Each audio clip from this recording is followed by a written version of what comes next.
नमस्कार, मैं हूं मोबिना महक और आप देख रहे हैं उत्तराखंड टीवी न्यूज पर इस वक्त की खबर। हरिद्वार के जवालापुर क्षेत्र में 1 सितंबर को ज्वेलरी शोरूम में हुई दिन दहाड़े 5 करोड़ की डकैती के मामले में पुलिस ने देर रात हरिद्वार की बहादराबाद में एक आरोपी के एनकाउंटर का दावा किया है,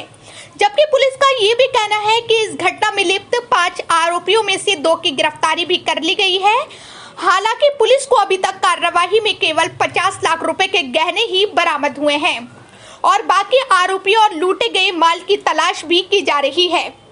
जनपद हरिद्वार के जवालापुर थाना क्षेत्र के सबसे व्यस्तम इलाकों में से एक रानीपुर मोड़ के पास श्री बालाजी ज्वेलर्स शोरूम में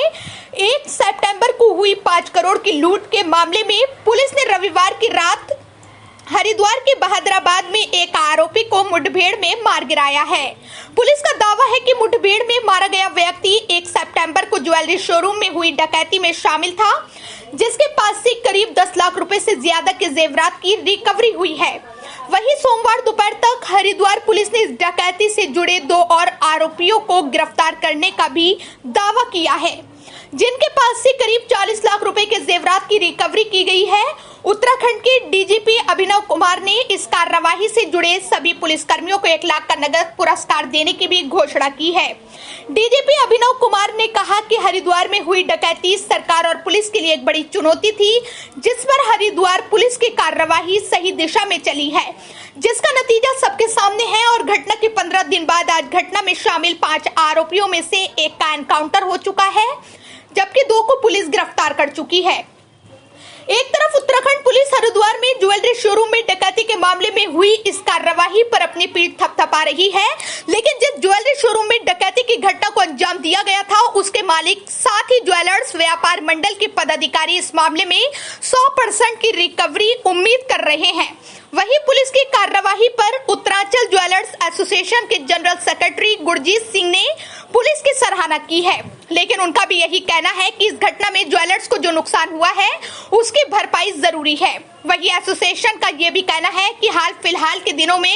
ज्वेलर्स पर इस तरह की कई घटनाएं सामने आई हैं, जिसके चलते ज्वेलरी व्यापारियों का काम करना काफी मुश्किल हो गया है। इसलिए पुलिस को इस तरफ और गंभीरता से ध्यान जरूर देना चाहिए। साथ ही उन्होंने ज्वेलर्स की सुरक्षा के लिहाज से पुलिसिंग व्यवस्था को और मजबूत होने की उम्मीद भी जताई है। मीडिया के सभी बंधुगण का कि शॉर्ट नोटिस पे आज छुट्टी के दिन आप लोग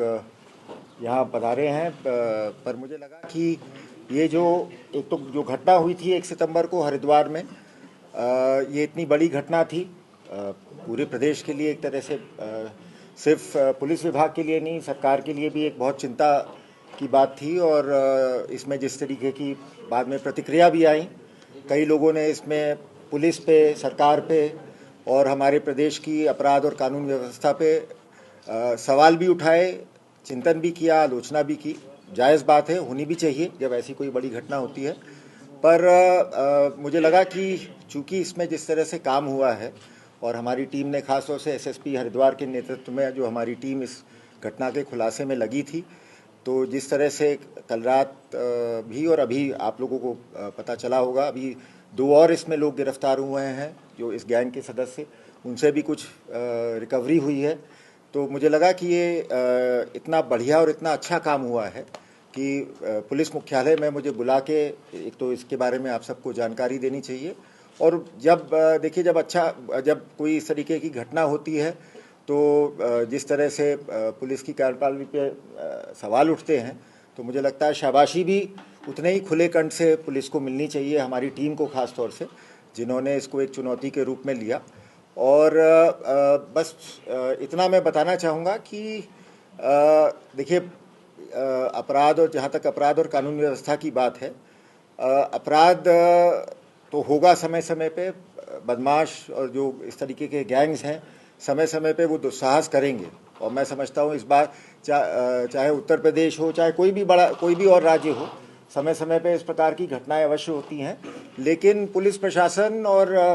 जो खास तौर से जो पुलिस के हमारे ज़िले में फील्ड में लोग हैं और ख़ास तौर से थाना स्तर पर, सर्कल स्तर पर जो भी लोग हैं, उनकी कार्यकुशलता और उनकी कार्यक्षमता इसी में है कि इस चीज़ से वो विचलित ना हो, उसको एक चुनौती के रूप में स्वीकार करें और फिर मेहनत करके लगन से उसका खुलासा करें। और मैं बस इतना ही कहना चाहूँगा कि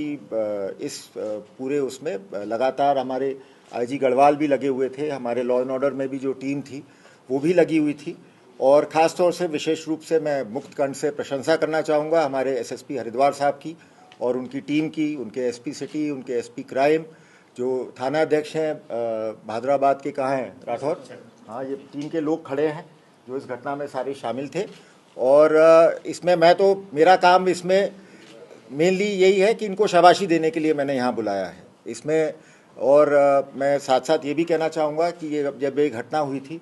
तो माननीय मुख्यमंत्री जी ने स्वयं इस पे बहुत चिंता भी प्रकट की थी, लेकिन साथ ही साथ मैं ये कहना चाहूँगा कि पिछले 2 हफ्ते में उन्होंने भी लगातार इसमें जो पुलिस में हम लोगों के प्रति जो विश्वास, जो समर्थन प्रकट किया, समय समय पे उनका हमें मार्गदर्शन भी मिला। और तो उसी का नतीजा है कि आज हम मतलब अपना एक तरह से जोश के साथ, एक उत्साह के साथ आप लोगों के सामने मुंह दिखाने के लिए खड़े हुए हैं। क्योंकि मुझे भी यही था, देखिए जिन लोगों ने पहले देखा है हरिद्वार में या देहरादून में, हम क्राइम को लेके मेरा हमेशा यही रहा है कि अपराध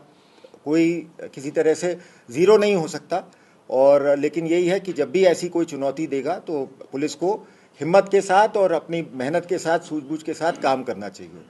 और मेन चीज़ जो मैं आप सबके माध्यम से एक तो उत्तराखंड की जनता को ये विश्वास दिलाना चाहता हूँ कि अपराध और कानून व्यवस्था के बारे में हमारे उत्तराखंड पुलिस का जो कमिटमेंट है उनके प्रति,